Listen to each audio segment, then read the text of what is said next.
Welcome back to the Education Currency, and we're looking at episode 6. I'm Robert Namoski. And I'm Chris Kalodikis. And look, today I think we're going to talk about a topic that I thought was really interesting. I was just listening to a podcast myself in the car, and just this podcast came up. It was the 7 a.m. that I was listening to on Spotify, which is hosted by Ange McCormack, by Schwartz Media. And they were talking about Newington. And Newington College, obviously very elaborate, very big all-boys school, which is known for fantastic results, fantastic marks, connections to industry. But they've made a massive decision lately. And they're saying that they might go co-ed. And They actually have gone co-ed. yeah, well, they have, haven't they? Yes. Yeah. They've actually gone co-ed, and they're looking at, some parents were protesting at the front of the school, which gave it the media attention. So that'll be our topic. Yeah, like, Single-sex schools and co-ed schools. and it wasn't necessarily just the actual changing of it from co-ed, moving towards a co-ed platform.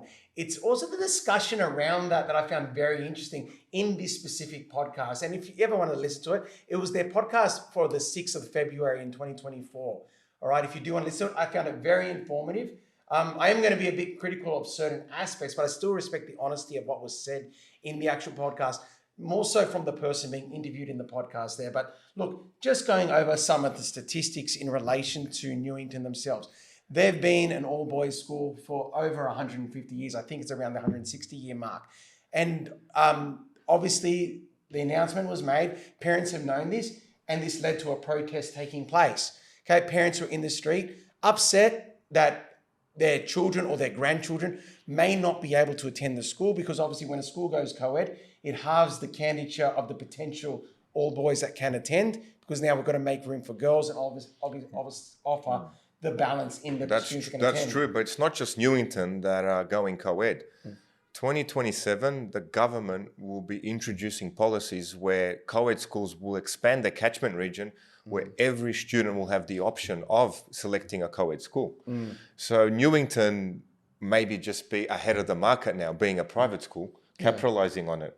So it'll be interesting to see their enrollments. And I think, like we discussed before, there was an independent school from where we work that actually went co-ed and expanded, as you were saying. Yeah, look, in our area too, and I'm obviously looking for my children at this stage too, of what potential schools they go to.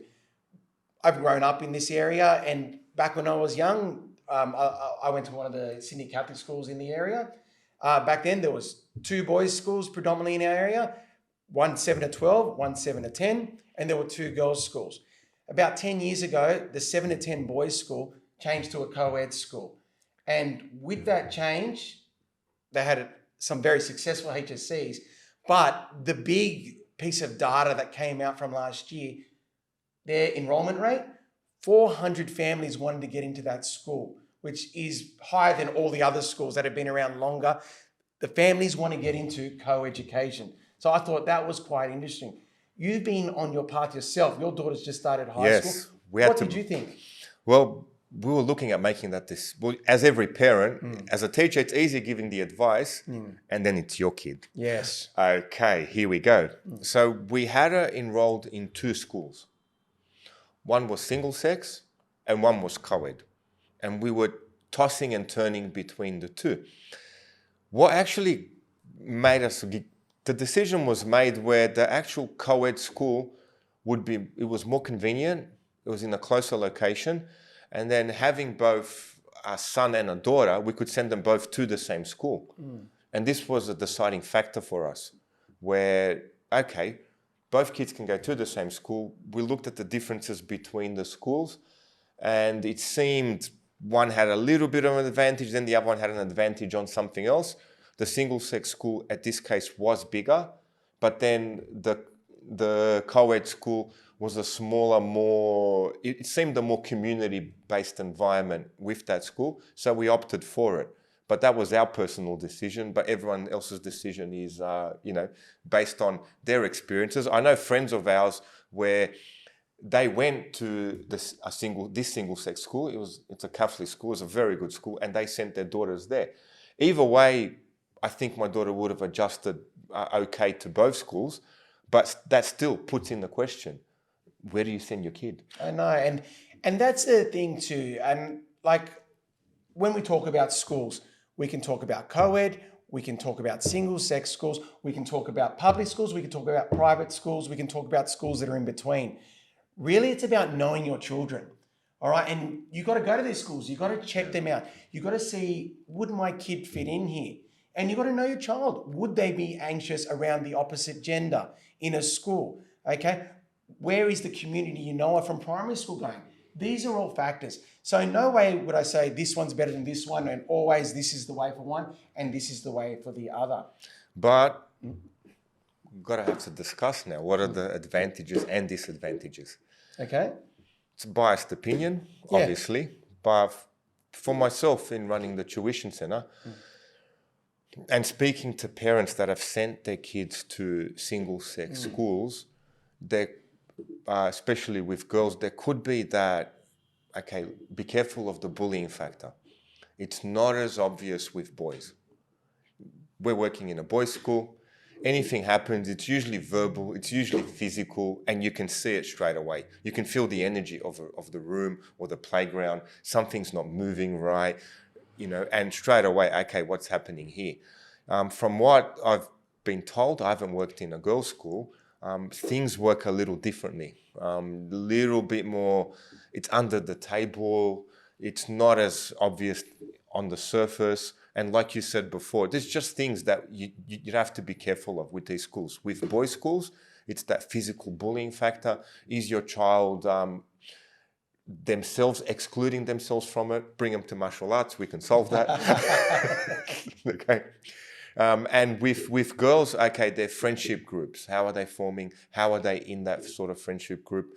Really good book I've read in getting to understand my daughter was Queen Bees and Wannabes. And this was a book that as a parent I went, oh, okay, as a dad especially, got me to understand the dynamics of the friendships that my daughter will have. Highly recommend it. Yeah. I think I probably should get into it. I've got two daughters myself, and it'd be good to understand them just that little bit better. And yeah, and so look, obviously they are two different types of environments when you look at all boys and all girls, and just showing what they are and really what the kids are walking into when they are potentially coming from a co-ed primary school into a high school. And they do talk about as well that, that the co-education of high school, it can be more normalized because, yep, boys and girls are around each other, just like in society. Let's then also talk about the flip side. Yes. Okay, what are then the benefits of the single-sex school? And look, I've always worked in single-sex schools. I have done a brief period in an all-girls school, and then for the vast majority of my career, I've been in an all-boys school there too. And I like to think about it as well in relation to all boys and all girls schools. There is obviously the puberty factor, all right? They are teenagers, and without going into specifics, it's a confusing time in your life, and at a lot of levels. And one of the cliches is to say with co-ed, the boys distract the girls and vice versa. And look, it's true to an extent, but I think that's not directly targeting the nail on the head. The big thing is just the awkwardness of that time of life and being around the other gender. Kids at this time, they're getting acne and sometimes they don't want to be seen.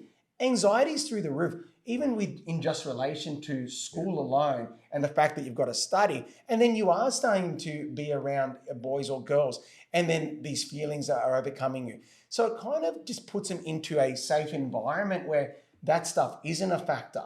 And I think that is sometimes to the benefit of the single-sex schools in that. What do you think, Rob? Oh, all that is open to the debate and discussion. 100%. Absolutely. Again, me personally, it's dependent on the individual child. Definitely. Could be, for example, I'd say how are they adjusted at school with their social peers? Yeah. Are they getting actively involved in the school? Are they participating, say, in sporting events? Are they participating in debating events? Or do they seem to be isolating away? Either way, single sex or mixed, this is the one thing as parents that you always keep an eye on. Always have that discussion with your child. How's your day? How are your friends? What happened? Any sort of conflicts with your friends. For myself, biggest thing I had to experience with my daughter was sitting there at night and listening to her stories. And being a parent, obviously being a martial arts instructor, she's well versed in taking care of herself physically. But that wasn't my biggest problem. No, my biggest problem was her interaction with other girls. I remember she was in year 2, a friend of hers took something off her, and every time my daughter asked to get it back, the friend would cry. And I went, just take it back. What's the problem? But she's crying. I thought about it. Every night before she'd go to bed, we'd still have the discussion. My daughter's stressed out, can't get whatever she wanted back. I asked her to borrow something. Just borrow something that she likes and then swap it. So having that interaction with your child, and this was quite a stressful event for my daughter. And we kind of got over that hurdle. But like I said, you got to keep an eye on these things. But what would be an advantage, would you think, of a single-sex school over a co-ed and vice versa? And vice versa. Well, what would be the advantages, one over the other? I think, I'll start off with single-sex schools. Yeah. I think you've narrowed your target audience. Okay, you've either got all boys or all girls. And I think in doing so, you can cater to that specific learning styles assigned with that gender. Okay, like I said, I specialize more in boys' education. I know certain things about boys' education. And look, this is probably true for both boys and girls' education, but they've really got to get to know you first, boys. They've got to be able to trust you, and they need your understanding. And so they can get that there. Boys as well, they're in tradition, not as much readers as girls are. Okay, girls are more independent learners, whereas boys need a bit more instruction, a bit more demonstration and guidance in that aspect. That's one of the reasons as well, boys often struggle more with the format of the HSC as opposed to girls. Okay, so that would be, I'd say, the advantage of single sex, okay, that you can kind of target that. And I've said in the context of boys, but then someone who's more experienced and more all girls, they'd be able to give you advice, well, these strategies work better for young women in their preparation of the HSC. So that's on that side for single sex. In co-ed, you've got to obviously, I think, less stereotype, okay? That it is a bit more open, the curriculum probably, because you have both boys and girls to cater to, and probably more options there. And I think the big one too with co-ed is they're getting the social skills to understand the opposite gender and be in a community with the opposite gender, which I think is to their social benefit as well. Do you think that too, Rob? Absolutely. That could be, speaking to parents that have sent their daughters to single-sex schools, the positive they said if they had sent them to a co-ed would have been that they could have had a diverse range of friends instead of being locked into stereotypical groups or the dynamics of the actual schooling environment. And well, that could be said as well with single-sex boys' schools. You get your packs, you get your groups. Yeah, whereas, of course, there's always a hierarchy. There was a hierarchy, whereas a mixed school can water that right down. But then what would be the disadvantage of a mixed school? Like I said, like we said before, puberty, hormones kicking in. How would that interact? Would a girl feel embarrassed about getting a pretty high mark, being then judged not being popular with the boys? Yeah. So these things, there's no hard or fast rule. If there was, it would be solved by the politicians almost immediately. But there seems to be a growing case where parents do seem to want co-ed schools now. Yeah, definitely. And actually, if I jump back to the 2 points you said before, I think they're really important when picking schools too.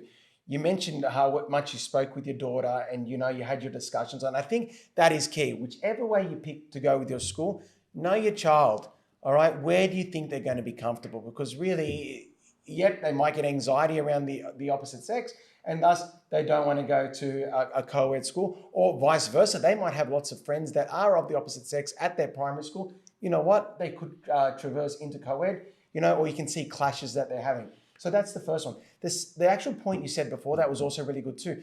Know what's on offer at these schools and what's in their curriculum. Obviously in years 7 and 8, most of the subjects are mandatory.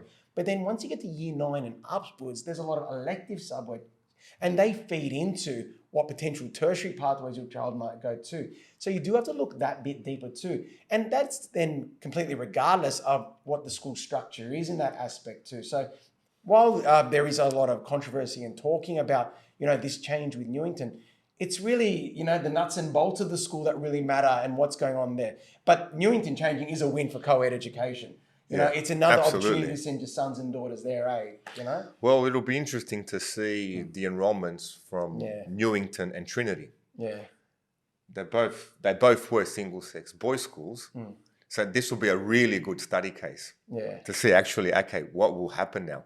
Because you've got two elite private schools, both were competing for the same cohort. Now one has gone co-ed. Yeah. So very, very interesting the next couple of years. It is. And look, I think Newington know the data. I think they've put thought into this, of course, they're a very successful school. I think they know what they're doing. They see the market. They know what they're doing.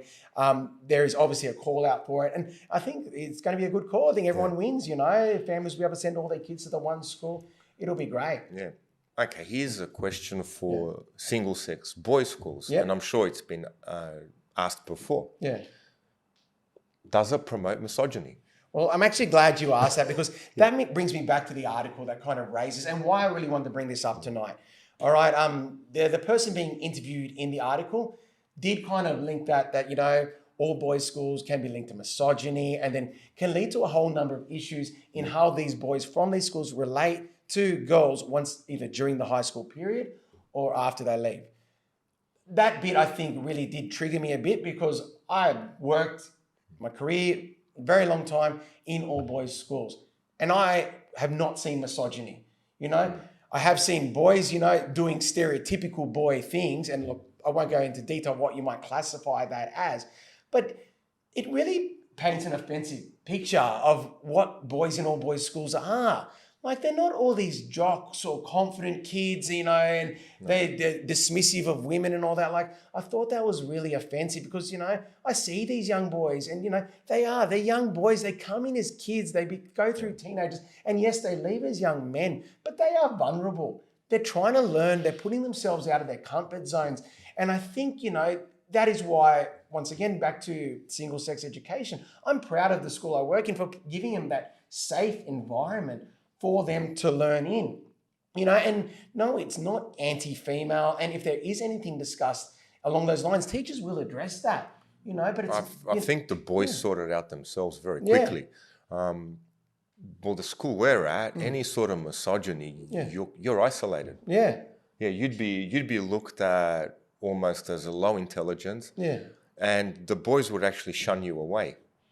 It seems to be the case from everything I've noticed. Yeah. The intelligent boys, the ones in the good classes, and from the classes I take, the higher level maths, haven't seen any indication of it. Maybe you would get from the boys who are not as academic, who may want to mouth off something, but they're stared down pretty hard. They are. I've noticed it in the playground. Any sort of misogynistic actions, you get that stare down from the other boys where they go, oh, wait a second, this guy's a bit of a knob. And so they kind of, from what I've seen, these men seem they seem to be sorting it out themselves. But then to look at misogyny, that's another episode as well. I mean, where does it really come from? Does it come from the school? Or does it come from that kid's home environment and etc.? So you could say any kid or boy that's misogynistic, there could be problems at home. Yeah, it's not necessarily the school that's the source on that, is it? Yeah, it could be. You could have learning disabilities. You could have severe conflict at home. It's actually a gateway to look into other problems that the boy is having. Misogyny isn't something that is a healthy part of our society or a healthy part or the makeup of any child. It is an actual doorway that you want to look into to actually improve this child, because being misogynistic in this day and age, you will suffer in your life. Yeah.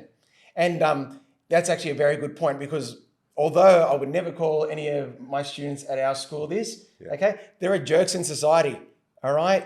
And it not necessarily the school they went to made them that way. People are going to make mistakes in life. Yeah. Okay, they're going to make poor choices, all right? And all those narcissists exist even in the school. It could be an intelligent boy but they're intelligent enough to keep those opinions to themselves. Yeah.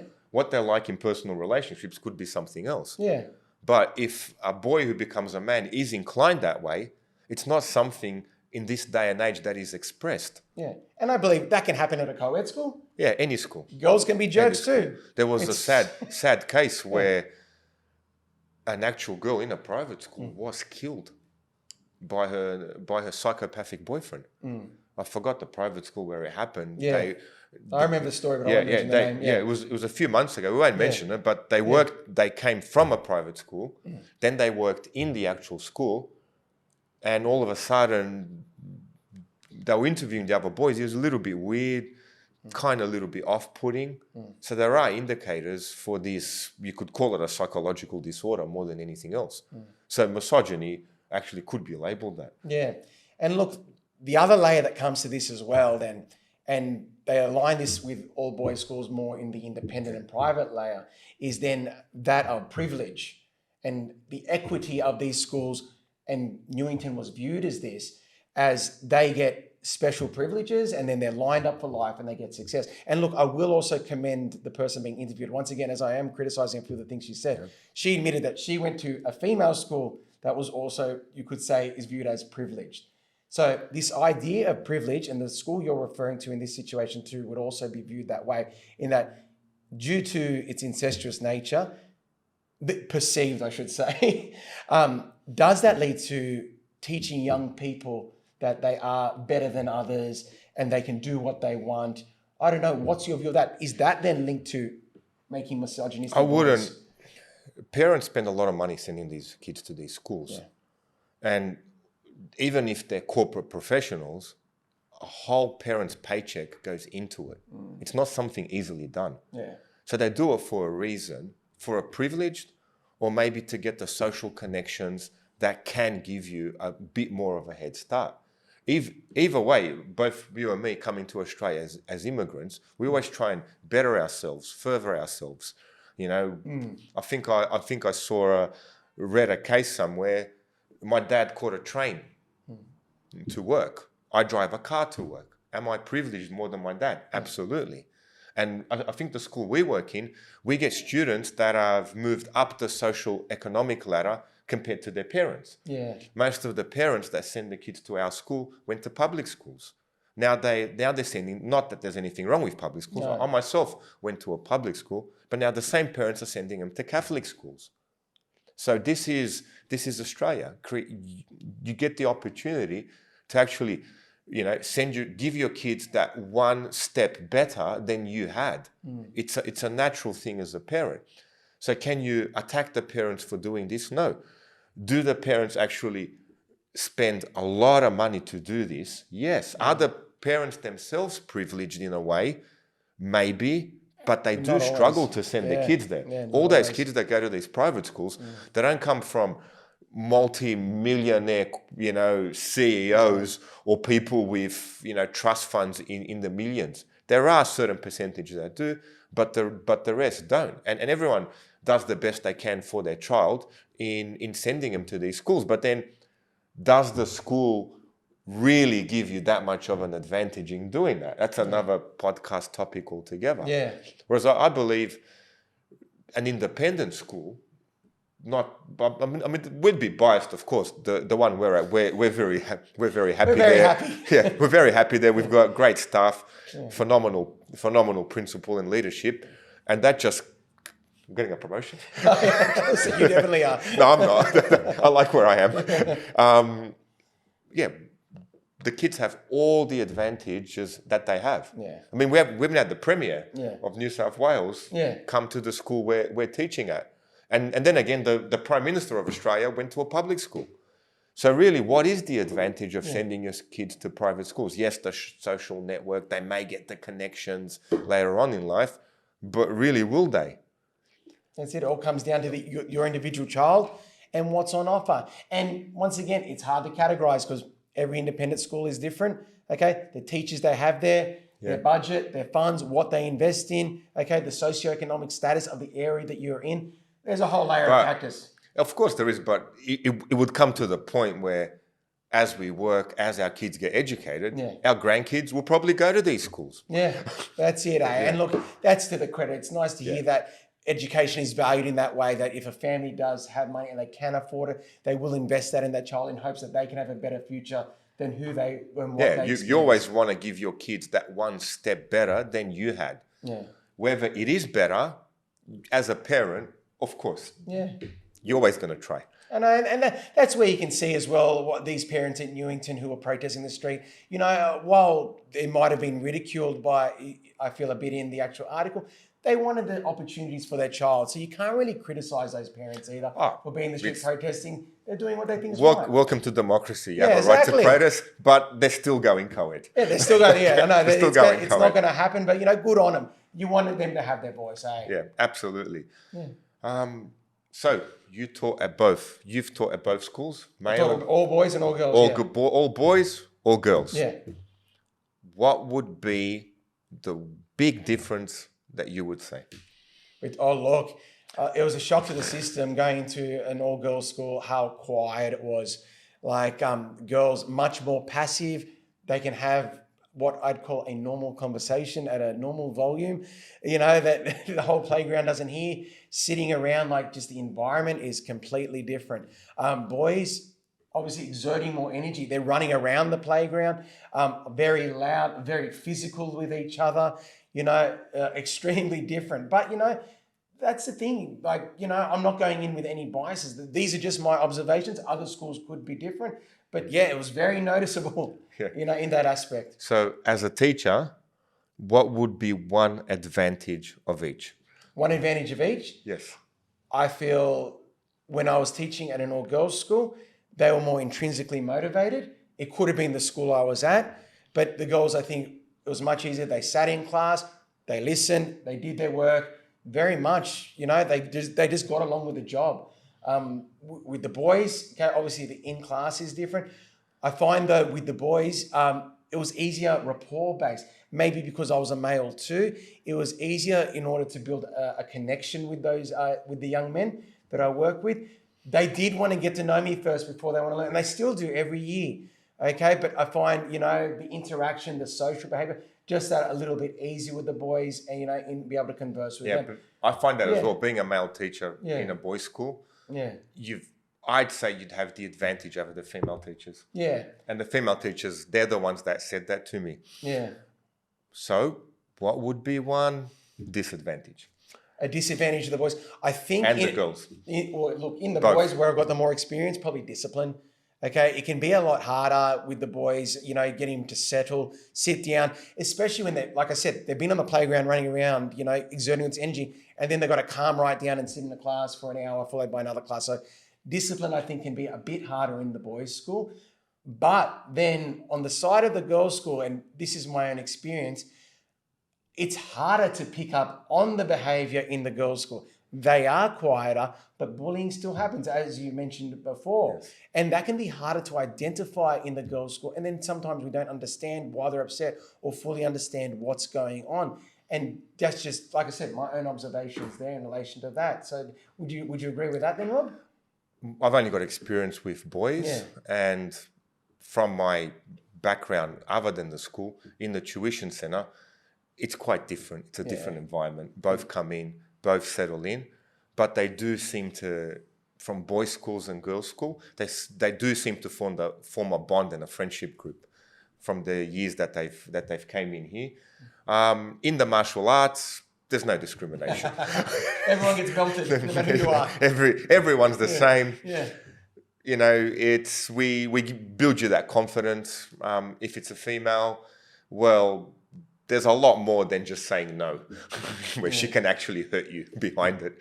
Yeah. With the males, they have that, they build that respect towards everyone and everyone else around. Yeah. Where, especially when the female absolutely hides his ass. Of course. And he realizes, okay, you know, we are humans, and I think in the martial arts, it's probably the most level playing field. Yeah. Well, I guess it gives everyone an opportunity to see other demographics of people, not necessarily just gender, but in age and race and cultures and beliefs. But everyone's on an equal playing field, and everyone through training feels empowered, don't they?